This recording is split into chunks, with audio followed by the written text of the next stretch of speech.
¿Preparados para murgar socialismo?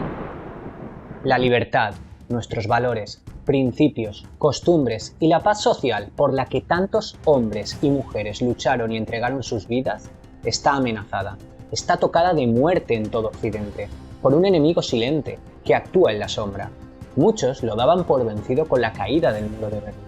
Ilusos. El socialismo ataca a sus presas como alimaña en la sombra, siempre cuando bajan la guardia o se despistan.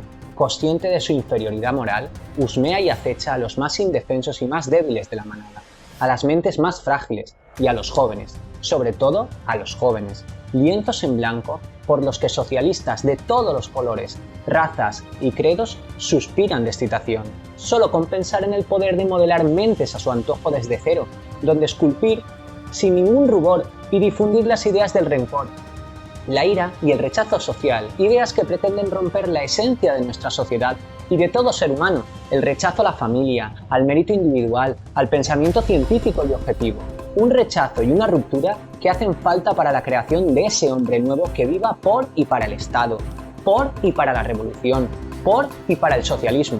Y ya sabes, si eres de esos a los que no les gusta pensar... Por tanto, no podemos pensar de ninguna de las maneras que los hijos pertenecen a los padres. Este no es tu canal. Al resto, comenzamos. ¿Los hijos pertenecen a los padres? ¿Son propiedad del Estado? ¿Tienen personalidad propia y capacidad de obrar y por tanto son responsables de sus actos desde el momento en que nacen? ¿Y su educación? ¿Quién es el responsable de educar y de transmitir los valores a los hijos? ¿Los padres o el Estado? ¿Está diciendo aquí la menestra Celaá que tenemos la obligación de alimentar, cuidar y vigilar a nuestros hijos, pero que la educación y los valores se los dejemos a ella? Las alimañas están al acecho. Vamos a verlo. Los padres deben prestar asistencia de todo orden a los hijos habidos dentro o fuera del matrimonio, durante su minoría de edad y en los demás casos en que legalmente proceda. Cuando el responsable de los hechos cometidos sea un menor de 18 años, responderán solidariamente con él de los daños y perjuicios causados sus padres, tutores, acogedores y guardadores legales o de hecho, por este orden. Así que, según nuestro sistema judicial, los padres son los responsables de prestar asistencia y sustento económico a los hijos. Son responsables de los actos que cometen y responden solidariamente de los daños y delitos que haya podido causar el menor. Y en cambio, la educación que muchas veces lleva a estos menores a causar estos delitos ¿es exclusiva del Estado? ¿Es el gobierno el que decide en todo momento los contenidos curriculares de cada curso académico, las asignaturas y la forma de evaluar a nuestros hijos? Aquí hay algo que falla. Ningún legislador, por muy listo que sea, que no es el caso, va a ser capaz de determinar mejor que sus padres o el niño en cuestión qué es lo que más le conviene al chaval, lo que más le gusta o lo que mejor se adapta a sus habilidades. Es imposible que exista un único puñetero programa escolar que se adapte, optimice y prepare de la mejor manera a 20, 30, 40 o 500 millones de alumnos, porque por ahí pasamos todos. Es físicamente imposible. ¿Cuál es la organización óptima en educación? El programa, el currículum formativo óptimo en educación. ¿Cuántas horas de matemáticas tienen que enseñarse a la semana en los colegios de primaria? ¿Cuántas horas de historia? ¿Cuántas horas de filosofía? ¿Cuántas horas de latín? ¿Cuántas horas de griego? ¿Cuántas horas de educación física? ¿Cuántas horas de música? ¿Cuántas horas de arte? ¿Cómo confeccionamos el programa educativo óptimo para los ciudadanos? Pero, ¿dónde nace nuestro modelo educativo actual? ¿Y desde cuándo los gobiernos empiezan a poner sus ojos en el control de la enseñanza de nuestros hijos? Pues concretamente, los conceptos de educación pública, obligatoria y gratuita nacen con la Ley de Ordenación Escolar General en Prusia a finales del siglo XVIII y principios del siglo XIX, en el contexto del despotismo ilustrado, donde se sancionaba hasta con penas de prisión a los padres que no llevaban a sus hijos a la escuela. ¿Os suena? Pero es a partir del siglo XIX cuando se convierte en norma en casi cualquier país industrializado o con aspiraciones a serlo. En Francia, con las leyes Jus Ferry. En Estados Unidos, bajo el liderazgo de Horace Mann en Massachusetts. En Inglaterra, cuando se aprobó la ley Foster de educación primaria. y en España con la Ley Moyano, que permaneció vigente hasta 1970. En España, actualmente, en el año 2020 después de Cristo, seguimos anclados en un sistema que surgió durante la Revolución Industrial, cuando las monarquías despóticas imponían la escolarización obligatoria para educar obedientes y súbditos ciudadanos. Ciudadanos que supiesen manejar una máquina, trabajar en una fábrica e ir a la guerra cuando fuera necesario. ¿Creéis que esto ha cambiado mucho? La educación pública y obligatoria en manos del Estado era y es un arma de propaganda y adoctrinamiento político demasiado eficaz, tan eficaz que no se puede dejar en manos de los padres. Mira que si la gente aprende a pensar por sí misma de forma libre y no puede ser teledirigida, ¡qué marrón para los gobiernos, eh! El sistema de enseñanza pública actual fue un logro de las monarquías del despotismo ilustrado y de la revolución industrial, donde se buscaba alfabetizar a una sociedad analfabeta para formar trabajadores útiles al sistema y poder enviarlos a las fábricas y a la guerra llegado el momento. Para nada estoy diciendo que las leyes no hayan cambiado, no se hayan modificado desde entonces, no hayan evolucionado ni introducido multitud de reformas, pero la base, lo que es el esqueleto de ese sistema educativo, permanece intacto. Y aquí hay que hacerse una pregunta: ¿por qué seguimos manteniendo el esqueleto de un sistema que fue creado por monarquías despóticas hace más de 200 años? ¿No estaremos viviendo un periodo que en un futuro será denominado como democracia despótica? Seguimos educando buenos ciudadanos, obedientes, que saben contar y memorizar, preparados para trabajar en las fábricas, pero poco predispuestos a pensar por sí mismos. Y si seguimos analizando un poquito, solo un poquito la historia, podemos observar a grandes defensores de la educación pública. Todos, absolutamente todos los dictadores de la historia contemporánea han utilizado el adoctrinamiento y el control de la educación por parte del Estado para educar ejércitos de súbditos convencidos, dóciles, con el régimen y la tiranía. Todos han utilizado un sistema de enseñanza pública, obligatoria y gratuita. El nacionalsocialismo en Alemania, el comunismo en la URSS de Lenin o Stalin, el castrismo en Cuba o el franquismo en España. Y que no se escandalice aquí nadie, estamos hablando del modelo educativo, el sistema que se utiliza para educar a nuestros hijos. Desde luego que los contenidos y las materias que se imparten son diferentes, pero ¿estáis seguros de que no se sigue utilizando la educación pública con fines políticos y de adoctrinamiento? El mejor homenaje que podemos hacer a los represaliados del franquismo es defender lo que ellos defendieron, la democracia y la justicia social.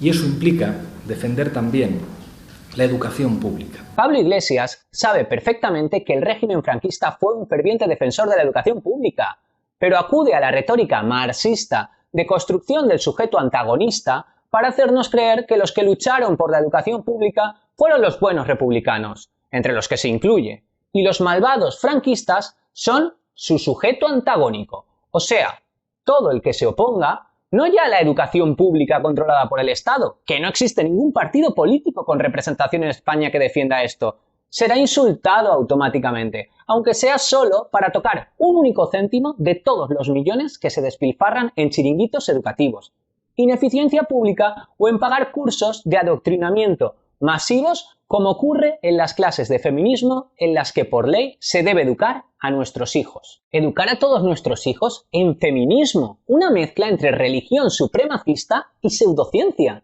como pueden ser la quiromancia, la acupuntura o la biocomunicación. Sí, no, yo también me quedé flipado la primera vez que leí que hay estudios de gente que cree que se puede comunicar con las plantas. No lo digáis muy fuerte por ahí, mejor que no se entere mucha gente. No compartáis este vídeo, que de aquí no salga, que de aquí nada nos encontramos manifestaciones en contra del asesinato de las lechugas. ¿Os imagináis que algún día llega al poder un partido defendiendo la biocomunicación? Aunque yo esto lo he visto, todo puede ser. Venga chicos, sacad todos vuestros tomates de las mochilas y contadme cómo han pasado la noche. Es que hay que tenerlos muy gordos para obligar a toda una generación a ser educada en un feminismo, en una concepción de la sociedad española que dice esto. El heteropatriarcado es un sistema de dominancia social en el que los hombres heterosexuales están privilegiados y se les recompensa de manera rutinaria por presentar rasgos masculinos, entre los que se incluye el deseo hacia las mujeres. De manera inversa, las mujeres las personas que exhiben rasgos considerados femeninos o aquellas que transgreden las características socialmente vinculadas a su sexo, reciben una desventaja social jerárquicamente inferior a la posición masculina. Históricamente, esto se manifiesta en desventajas económicas y sociales, como diferencias salariales por el mismo trabajo u obstáculos para alcanzar puestos de liderazgo de mujeres u hombres percibidos como afeminados. Es que dice esto de la sociedad en España. ¡Hay que joderse! Esto es una aberración, un experimento de ingeniería social masivo por parte de los que defienden que la educación de tus hijos le pertenece al Estado. ¿No sería mucho mejor para los niños y para la sociedad en general que cada padre y cada madre pudiera elegir entre un variado sistema de escuelas y programas educativos privados y universales, en donde ningún político ni burócrata del Estado pudiera siquiera acercar el hocico para olisquear a su presa? La historia nos ha dado suficientes motivos para desconfiar de nuestros gobernantes, de los políticos de todo signo. Es preferible, nunca deseable, pero preferible, que un padre se equivoque en la elección del sistema educativo que prefiere para su hijo, a que un político decida sobre el sistema educativo de todos los hijos de una nación. ¡Oh, Dios mío! Este hombre se ha vuelto loco. Sin la educación pública nos volveremos analfabetos todos. Es un derecho fundamental. Pues suscribiros al canal y darle a la campanita esa, porque no hemos hecho nada más que empezar. ¿Queremos acabar con este derecho? Para nada. Lo que pretendemos es más bien todo lo contrario, defenderlo. Si nos fijamos en la redacción de la Declaración de los Derechos Humanos, en su artículo 26 dice: Toda persona tiene derecho a la educación. La educación debe ser gratuita, al menos en lo concerniente a la instrucción elemental y fundamental. Para acto seguido, decir: los padres tendrán derecho preferente a escoger el tipo de educación que habrá de darse a sus hijos. Y para defender este derecho universal, a que los padres puedan elegir la educación de sus hijos, negamos que la educación tenga que estar en manos del Estado. Es más, lo consideramos perjudicial y moralmente inaceptable que la ministra Celaá, Wert o quien sea pretendan hacernos creer que solo con el control público del sistema educativo se garantiza una educación universal. Negamos que la educación de nuestros hijos pertenezca al Estado. Nos negamos a que se creen generaciones dóciles y obedientes con el gobierno de turno. Nos negamos a que los políticos intoxiquen de odio y adoctrinen a nuestros hijos a través de programas educativos que permiten aberraciones como estas. Castración selectiva. No, porque nosotros no cortan el litro y no pasa nada. Pues si tú le cortas los huevos a los niños nada más nacer, no solo no van a poder tener hijos, sino que no van a desarrollar una serie de hormonas que no le van a dar fuerza física. Y yo tengo mi idea de otro mundo. Pero venga a explicar, se llamará matria. ¿Has dibujado aquí? Pues yo he dibujado un mapa que he pintado Cataluña porque significa que quiere ser independiente. Porque significa que vol ser independent. Y explícame, ¿qué crees que es la independencia? Por la independencia entiendo que nos queremos separar de España y, como ha dicho mi compañera, no pagar tantos impuestos. Desde este canal nos oponemos frontalmente a que esto siga sucediendo en nuestro país, ya que no vemos diferencia entre esto y esto. Y es un insulto a la inteligencia que todavía después de todo lo que han hecho en esta pandemia y de todas las muertes que han provocado o que ha provocado el gobierno negligente de Pedro Sánchez, debido a su mala gestión e incompetencia, el que se lo haya perdido, aquí arriba os dejo el enlace al trabajo que hemos hecho que los recopila todos los hechos que nos han llevado a ser calificados como la peor gestión del mundo. Se atreva a enviar a uno de sus esbirros, una menestra, porque no es otra cosa que una menestra, a amenazar a los padres y decirles esto. En relación al absentismo, hemos encargado un informe jurídico. Todo el mundo, en fin, queremos recordar a todas las familias que la educación es un derecho fundamental del alumno, de la alumna, de la persona, y que la educación obligatoria se extiende de los 6 a los 16 años. ¿Sabrá esta menestra que la ley asiste a todos los trabajadores a no presentarse al puesto de trabajo, ya que, como dice la Ley de Prevención de Riesgos Laborales en su artículo 14 y en su artículo 22, se debe garantizar la protección de cualquier trabajador en su lugar de trabajo, y si el trabajador considera que la actividad entraña algún riesgo grave e inminente para su salud, tendrán derecho a interrumpir la actividad e irse a su puñetera casa? Vamos, algo muy lógico. ¿De verdad garantiza este gobierno la seguridad de todos los centros escolares? ¿Garantiza este gobierno que no va a haber ningún contagiado en ningún centro escolar? Y por consiguiente, ningún muerto, adulto o menor, a consecuencia de reabrir esos colegios? No puede, y menos con esta curva. Es irreal. Así que, si la educación de mis hijos, en condiciones normales, no le pertenece al gobierno ni al Estado, mucho menos en medio de una pandemia con los casos disparados y cuando tenemos que arriesgar las vidas de nuestros niños y nuestras familias para que esta panda de ineptos e irresponsables puedan seguir adoctrinando mentes mientras sus padres van a las fábricas a producir. Porque es eso lo que les importa. Las vidas humanas son solo números para ellos, ¿verdad? Por cierto, todo el que quiera profundizar en el conocimiento sobre modelos educativos alternativos al español, bajo la descripción, como siempre, os dejo el enlace a varias propuestas y a la explicación que hace el profesor Juan Ramón Rayo al respecto. Echadle un ojo y comentadme a ver qué os parece y si creéis que algún día podría ser posible un modelo así en España. También os dejo el enlace a un modelo de denuncia para presentar en el juzgado en el caso de que no queráis llevar a vuestros hijos a clase y el colegio o la inspección os presenten algún tipo de problema, elaborado por un abogado de familia en el programa de La Reunión Secreta que os invito a seguir y también os dejo el enlace aquí abajo. ¡Hasta luego! Suscríbete, dale like, suscríbete.